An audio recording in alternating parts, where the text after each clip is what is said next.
This video is brought to you by brighttutoring.ca.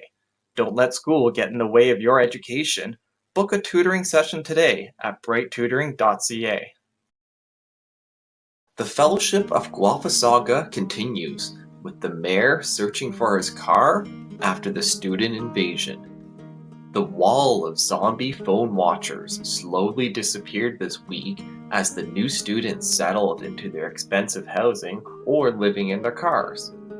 The mayor took the opportunity to search for his abandoned car in the north end of the Shire before his comfortable week of watching Zoom meetings. Can Carly of Klassen and the elder Elves do anything about the Shire's housing cost crisis? And will the mayor find his car? On Wednesday morning, the mayor woke up to the aftermath of this year's student housing invasion. His car was still missing in the north end of the Shire, and his wife was nagging him about it for an entire day. Her and the kids were taking Ubers to get around town, but the mayor's wife didn't like being driven around by some dog. The mayor planned to solve the problem by next morning by getting up early to take the bus across town to get the car.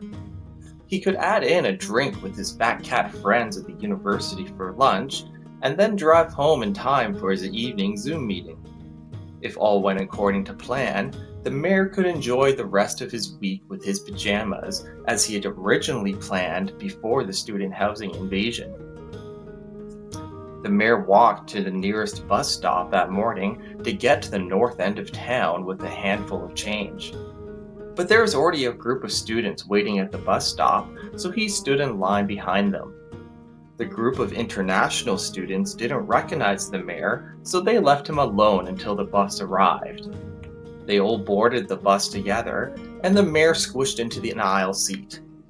He didn't know which bus he took, but the mayor figured it didn't matter.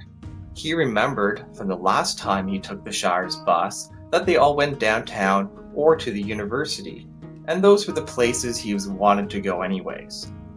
He opened up his Game Boy to check his European-inspired SimCity while he took the bus across the Shire. But the bus trip took way longer than the mayor expected as he got full of road rage. His SimCity save file was stuck on the loading screen with all the new immigrants the Lord of the Liberals allowed into the Shire.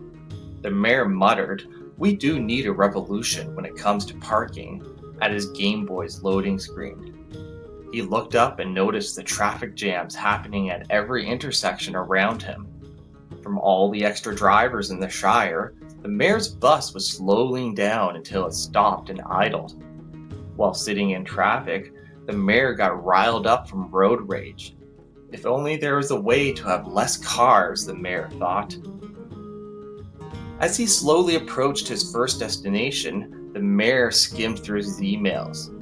He noticed a bunch of emails about the same news articles from his friends he met at the Big Blue Orc's daughter's wedding. They were all warning the mayor about how they didn't like the terrible news that the corporation of the Shire was proposing a lobbyist registry on September 26.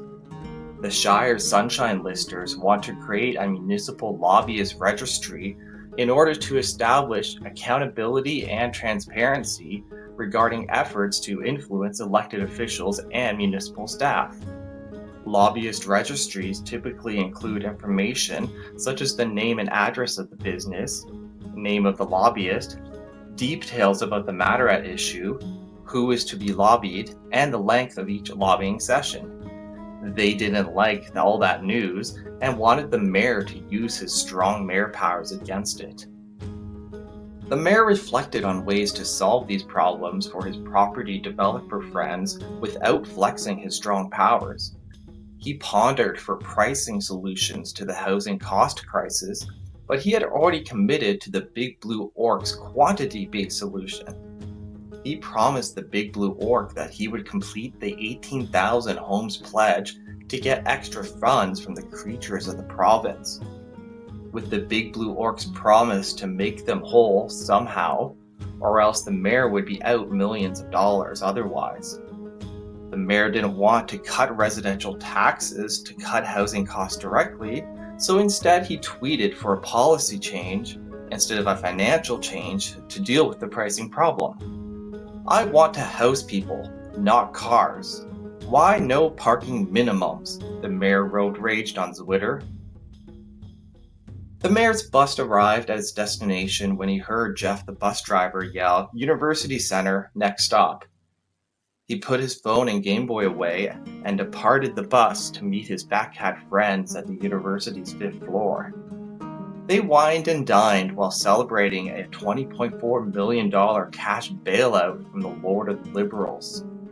This bailout will keep the Fat Cats afloat with their financial targets of multi-year deficits until the year 2027. They are also using the money for extra infrastructure and safety costs. The mayor was joined by Carl Stevenson, a professor in the Department of Physics, who got $6.5 million over the next 3 years.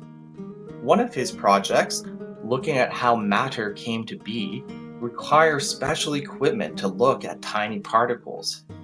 It's hard to imagine just how small the nucleus of an atom is when the atom itself is so tiny, Stevenson said over lunch. The university also spent part of their money on safety measures. A university worker was injured while unloading a pallet of soil in 2021, leading to a conviction under the Occupational Health and Safety Act this week. They were found guilty of failing to take every precaution reasonable to prevent the worker's injury and was fined $50,000. The Fat Cats joked at the relatively small fine and didn't want to risk it again, so they spent $50 extra on safety measures for the mayor to take an Uber to get his car to the north end of town. The mayor was relieved since he had forgotten which bus he had taken earlier. After lunch, the Uber pulled up to campus and the mayor got inside. "Where to, bud?" asked the driver. The mayor pulled out his phone and showed the driver a picture of his car. "So, could you drive me to my car? It's somewhere in the north end," he said. The driver sighed, took a deep breath, then laughed. "Sure thing, bud. I know exactly where that car is," he said as he pulled into gear. The mayor sat back in comfort and then asked the Uber driver how he saw his car. "I know the smell of that car from last night," the driver said. "I pissed on that car's driver's seat after my shift." Can Carly of Klassen and the Elder Elves do anything about the Shire's housing cost crisis? And will the mayor drive his pissed-soaked car home? Stay tuned here to see.